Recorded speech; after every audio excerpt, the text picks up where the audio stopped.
دو مرتبہ حضور سے کہا گیا یا ایھا النبی جاہد الکفار والمنافقین واغلظ علیہم ومأواہم جہنم وبئس المصیر۔ اے نبی صلی اللہ علیہ وسلم، آپ اپنے مزاج کے خلاف ہی کریں،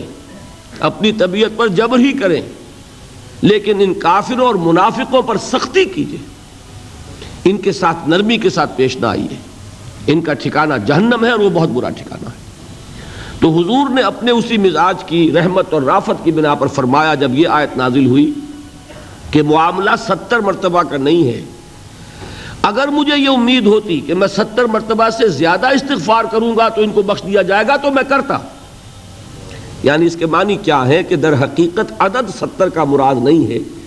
بلکہ اللہ تعالیٰ نے مجھے روک دیا ہے اور مجھے بتا دیا ہے کہ کتنا بھی استغفار میں کروں ان منافقین کے لیے